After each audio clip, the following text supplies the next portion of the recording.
Okay, so my goodness, you are all just so needy and you keep asking for things and you keep asking for just salty takeaways, bitter ends, whatever the hell we're calling it.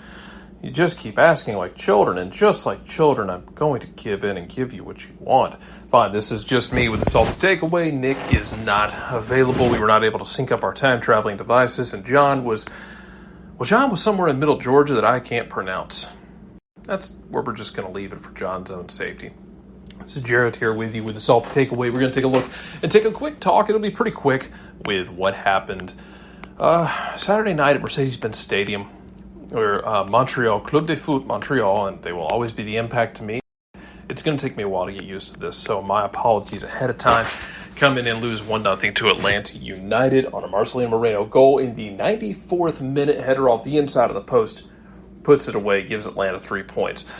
First of all, Marcelino Moreno is the man of the match. Who scored had him as the man of the match? I had him as the man of the match. I know he is in that situation of he is going to be maligned, and that's just kind of how it is. You're always looking for someone to pick up the goals. You're always looking for something to create the brilliance. And hey, man, he was cramping up at the end of the game, as he told us, but he got his head on the end of everything and managed to put it away, and fought through the cramps, got in there, and got the job done.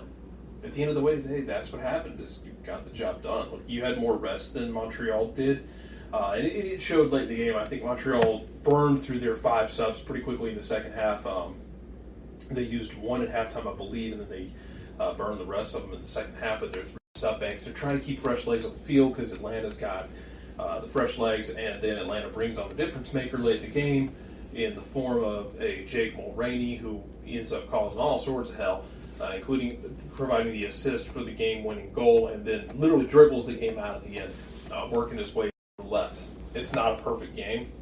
I don't know that anyone's going to call it a perfect game. I know that Gabriel Heinze mentioned, he said it was a pleasure to digest this game and to analyze it and break it down, and he had very positive things to say about Montreal, which was kind of surprising. If you'd have told me that at the beginning of the season, I think I would have been, a little bit perplexed, honestly, as it's Montreal's team that I think a lot of us were nervous about coming into the season when Thierry Henry leaves at the beginning of preseason due to family issues and just wanted to get back home. Well, Montreal's kind of pieced this thing together. They've had some up and down performances, but they've been more solid, I think, than what you expected. Offensively, they've got Bjorn Johnson. I've heard 2 different pronunciations of it. The former Heart striker. So yeah, we're going to talk about him for a minute. But he has 2 goals against Miami and the win they had down in Miami in the midweek. Comes here, he was okay, wasn't great, but the guy he's been filling in for, Mason Toye, had been playing for Montreal up top and had been doing very well. My favorite part about this from a Petty perspective is Mason Toye has been doing really well. Christian Ramirez scored Houston's only goal in their loss the other night. Hey, Minnesota, y'all need people who can hit the back of the net. Avila will be that guy, I think. The Frenchman as well could be that guy. 2 of the guys y'all passed on and gave up on, they're doing that thing that you need to happen, including Mason Toye, who is probably going to pick back up where he left off. Maybe not at the same pace. He should still be good. As far as Atlanta goes, let's go ahead and get petty with it. I mean, it's a win. I know a lot of people disagreed with Gabriel Heinze's assessment of it, that it was a pleasure to break it down. He thought it was a very good match. Montreal came in and played.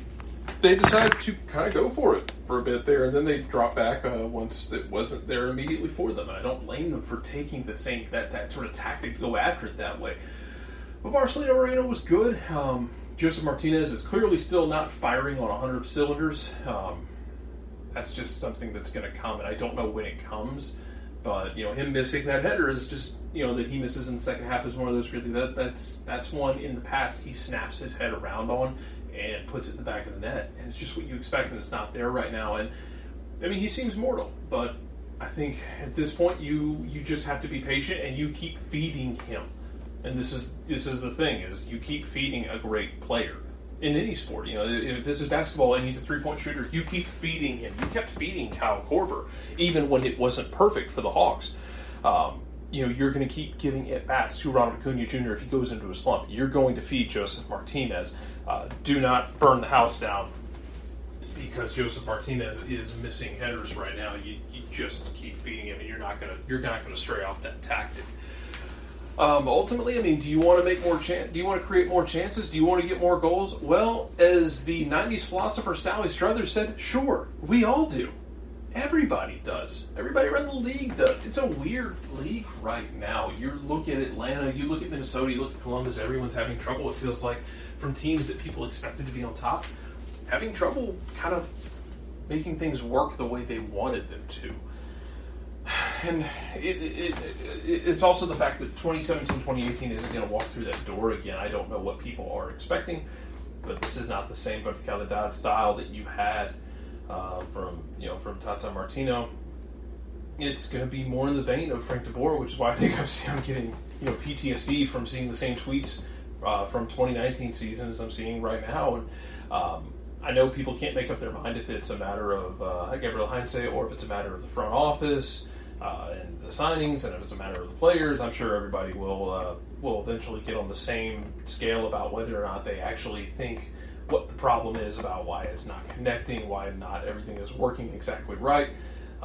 But at the end of the day, it does come down to needing time. I've seen people reference the Seattle team. It's an interesting comparison. The Seattle teams where Brian Schmetzer literally was rolling in to play people and be like, hey, sorry, we're just not going to play. We're just going to sit here and play anti-soccer for 90 minutes because that's where we're at with things. You're not there. You're in a better spot. And I think you call it sunshine pumper. I don't really give a shit. You call it whatever you want, man. But it's a matter to me that I think you have the talent, and if you get it all locked into place, I'm here to tell you that Gabriel Heinze has taken teams with less expensive talent and done some really fun things with them. So that is kind of what it is about it, and you just kind of have to roll with it. No Ezequiel Barco, no Jurgen Damm. Ezequiel Barco is Schrodinger's cat for Atlanta United, because when he plays, all I see is people complaining about him, and when he doesn't play, all I see is people telling me that Ezequiel Barco should have been on the field. He does this and that for us. Well, which one is it? Y'all, make up your mind, please. For God's sakes. Please make up your mind. He is better when he's out there, obviously, and I think they are a lot of fun when he's out there. Marcelino Moreno was, again, very good. 3 successful dribbles. If I could pick something I wanted to see more of, it was George Bello getting opportunities one-on-one. I think he had 2 successful dribbles working down the left side, creating opportunities. Brooks Lennon had one as well, especially a very dangerous one at the end of the first half.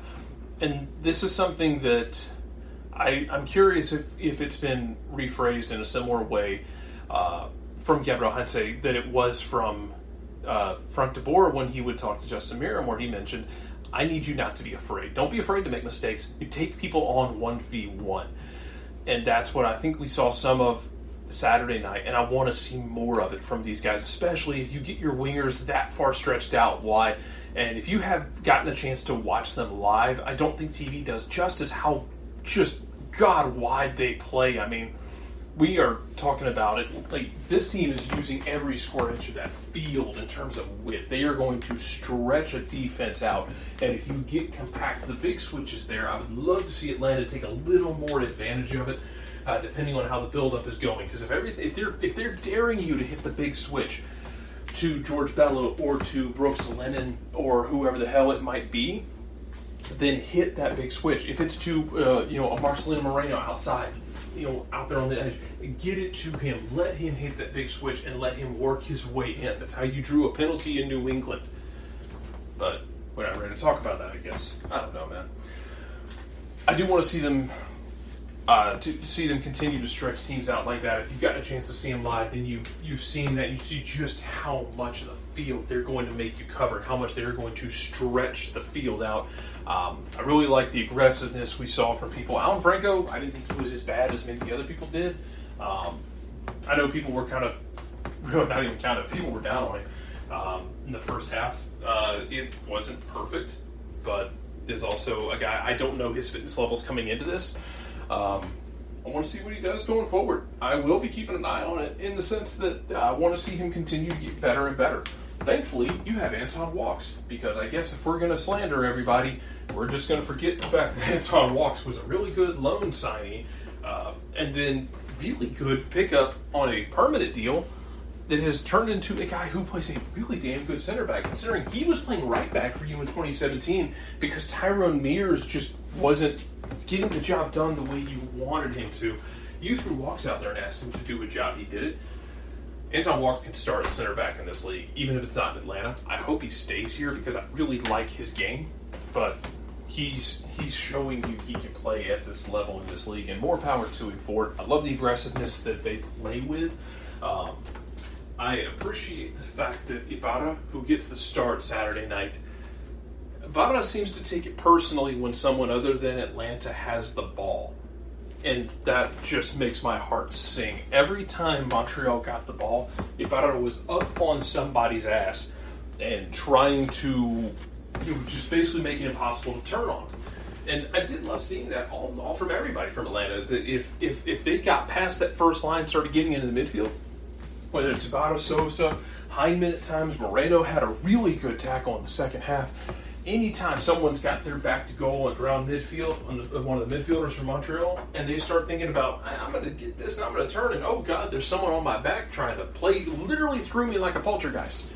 That's what I did love seeing, is that aggressiveness and that physicality, and to bring the physicality into the game. Like, yeah, you can play the game in a beautiful way and play it in almost a finesse way at times, but you can almost also take this in the Gus Malzahn way of, we're going to play like a power speed game. Yeah, sure, it's going to look like, we're playing with speed and finesse. No, we're going to power. We're going to be pulling guards. We're going to be pulling centers and making things happen and getting physical and violent. I think you'll see more of that going forward. I think it takes its toll as the season goes on. Not necessarily dissimilar to the physicality of, say, a hockey match. But either way, it's a 1-0 win. You'll take it because the alternative is a 1-0 loss or a 0-0 draw. As it stands, man, Atlanta's near the top of the East. Things could be a lot worse because your offense is better than Columbus's right now. You're in a better situation, I think, long-term than a place like Montreal. You're okay. It's going to be okay. We'll see what happens next week. You go to Seattle.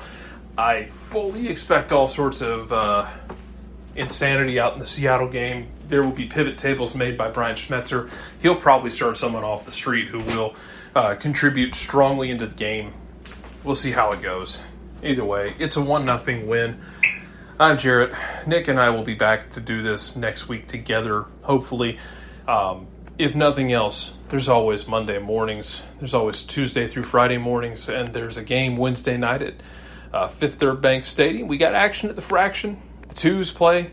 I'm sure we'll find all sorts of things to get frustrated about with that one as we watch a bunch of teenagers play grown men and prove they belong. Until then, take care, y'all.